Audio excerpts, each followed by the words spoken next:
So I'm here with my client Bonnie, and Bonnie is going to be sharing her experience of Rise to Freedom. And Bonnie has been in the Reboot group coaching program and also my private one-to-one. So hi Bonnie, welcome. Good morning. I I would guess it's love, morning for me. yeah, morning for you. Yeah. And I would love to know from you, what were you looking for right before we started working together? Well, honestly, I was looking for a magic pill. There wasn't one. So at that point, I mean, I think we all know that. You still look. Um, uh, I was looking for my why. And I think I found my why right before I met you. And it was truly the mental part of drinking was really kind of messing my life up. So my why was to remember, to wake up feeling good, to be the person I wanted to be able to meet the goals in my life that I've always had, but really was kind of stuck because that other thing always got in the way. And it was a bottle of wine or two. Um, I was looking to find the end of my day one cycle, which I have found. And looking for a support system, although I really didn't know what, we never know exactly what to expect when we're starting something new. So I was looking for a support system or a support person. You provide both, a system and a person. So I feel like that's what I was looking for when we first started or before we started. I love that. Thank you. And is there anything that almost stopped you from joining the program at that time? I think it's hard to talk about our flaws, and I knew a lot of this would be talking about my flaws. I'm a perfectionist, all or nothing, but I'm an all or something person now. I I love was that, Bonnie. All or all or something. I something, love yeah. that. I definitely was worried about judgment because we're talking about my flaws. Over drinking is a flaw, no matter how you look at it, it's a flaw. And for a perfectionist type of person, I was worried about that. I was worried about maybe my family overhearing what I was saying and them kind of judging me, but I've really been able to keep it just between you and I. I was part of the reboot also, and I did not think I would like that. And I really, really enjoyed it. I enjoyed hearing the stories and the not problems, but the challenges that other people were going through at the same time, and really knowing that at some point in my life, every single one of those challenges had been part of my challenge too. So it just kind of brings you to a point where,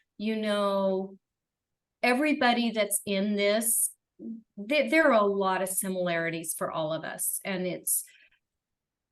even though they're flaws, you're not the only one. Like I said, I was a little bit worried about privacy, and that certainly has never, since I got started, has never been an issue at all. Like I said, I was worried about everybody hearing about what I was doing and what I was saying, and it has not been an issue at all. So that was definitely one of my big worries, was judgment, airing my flaws, and privacy, and none of those has been an issue at all. So good to hear. Mm-hmm. And what would you say was your first impression of Rise to Freedom? Okay, I'm going to be positive about this. It was a little, I've never spoke about myself before, so it was a little ooey gooey for me at first, because it's delving in instead of just, I've always taken care of the outside. but I've never taken care of the inside. So at first it was like, oh, she wants me to talk about myself. That's hard for people who have never done that, you know, and I had never taken care of the inside of me. I had always like, I'm really good at eating right and exercising and doing that kind of stuff, but never taking care of the inside. So at first, talking about what things made me feel or archetypes, those things were like, they were maybe a little scary for me. Maybe a little bit, like I said, I would call it ooey gooey just because I've never done that before. And it's a game changer.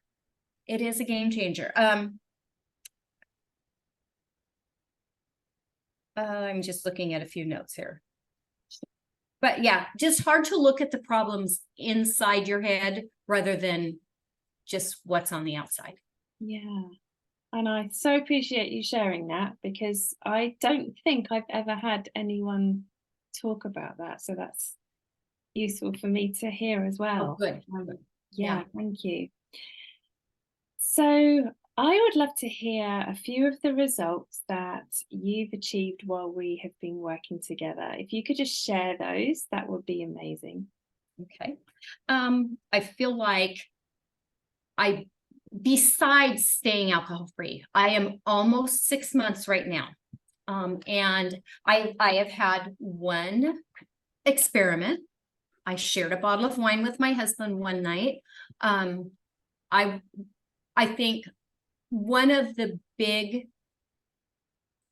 pluses is I was able to say, I'm not going to be guilty. I'm not going to feel shame. This happened and I'm moving on. I am still alcohol free. So that happened at about month 4, I believe, or towards the end of month 4. And I was able to just move past it and keep going. That is a big win for me. I was able to build a better morning and evening routine. And I think sometimes that's just about talking through, and we did a lot of talking through what works and what doesn't work, and what's going to help you and what isn't going to help you. We definitely built some tools to handle life frustrations. I still live with a drinker, and it does get very frustrating. He does not pressure me at all, but that frustration, we built some tools together to be able to make me not fall apart when things were just tough. And I was not feeling, at that point, I was not feeling like I was tempted to drink. I was tempted to choke him to death, you know? So it was just building tools to handle those frustrations, because most of us that drink have a huge friend and family group that still drink. Yes. And I still have a big friend and family group. I still hang out with a lot of the same people. Some of the people don't hang out with me at all anymore, and that's okay. That's another thing that was a part of what I learned is it's okay. It's their choice. It's absolutely fine. If they don't need me in my life or their lives, that's okay. I did find out that I am much tougher than I thought I was. I am much more, I have definitely got it in my head that I am not a drinker anymore. And it has helped to just talk through identity. And again, identity, you know, changing that identity to be the person that is not a drinker. And you have just demonstrated that so well, Bonnie. And I love also that you spoke to the piece around, you know, when we have loved ones and family and friends that are drinking, and just navigating through that and really holding strong. Yes, I love that. Yes. And can you add any other breakthroughs that you've experienced that maybe you didn't anticipate when you joined? Is there anything you can add? Yes. That talking can be the impetus to action. You're saying, don't think, do, done, next. That has made such an impact for me. It has been, and I've actually shared that with lots of people, and they don't know it comes from you even, because I have not made you a secret at all. My family, my close friends know I'm talking to you, but I don't even, I say, don't think, do, done, next. And they're all just like, what the heck happened to you? Because Wow. it is action. It's talking to believe that you can do it, getting it in your head and doing it. 5, 4, 3, 2, 1. We've talked about Mel Robbins. Yeah. 5, 4, 3, 2, 1, and you have to say it out loud. And that was hard because my husband thinks I'm a dork in the morning. 5, 4, 3, 2, 1, out of bed. But talking does make action more accessible to me, just because I just didn't know before. I didn't have a clue. So it's the don't think, do, done, next. Yes. And it works. It works. So who do you believe would be a great fit for the programs? Anybody who's willing to address their own flaws, because and maybe not even flaws, maybe things that happened to you in the past that you're having a hard time dealing with, and maybe you're using alcohol to deal with them. But you and I have talked about this a lot. I felt like we literally talked about alcohol maybe a third of the time. A lot of this is building habits in your life and practices that help you throughout your whole day, not just when you're tempted to have alcohol. It's building the practices that help your entire life, not just the booze. But you do have to be willing to be an active participant. Learning to be that new identity, it's not the easiest, because you have to work on it. You can't just say yeah, and it doesn't just happen by itself. So the person that's going to benefit is going to be somebody who's really willing to look inside and say, well, why did I do that? Why did I do that? What could I do to do it differently next time?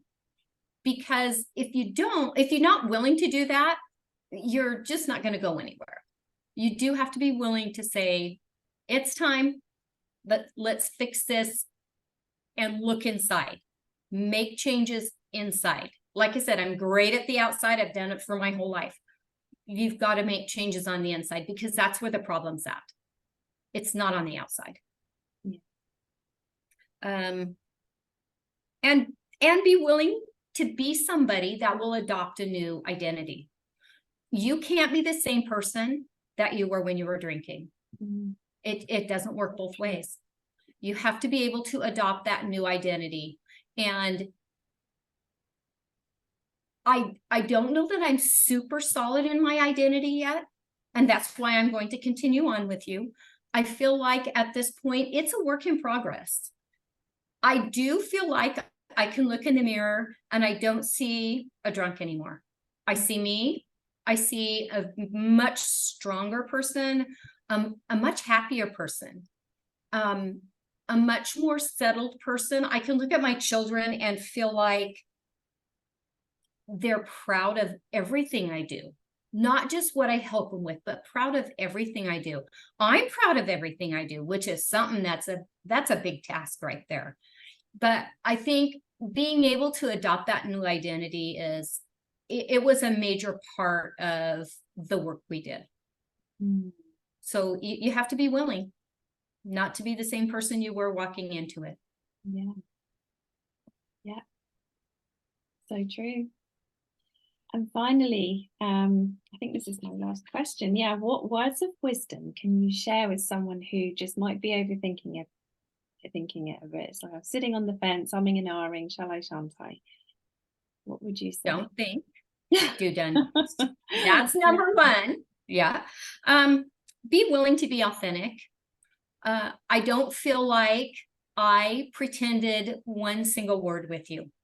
And I know I sent you a message.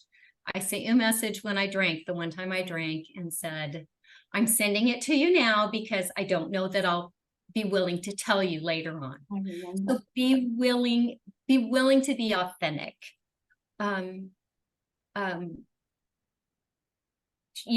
Kath needs to hear the real you, where you're really at, not what you think she wants to hear.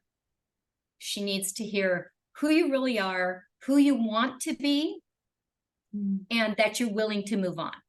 Because if you don't hear what I really had to say, or who I really think I am, it's not going to help. It wouldn't help at all. So be willing to be who you are, just not who you think Kath would like to hear best. You know, be authentic. That's great words of wisdom, and I just really felt that in my heart. And I think it's about being that true, authentic soul.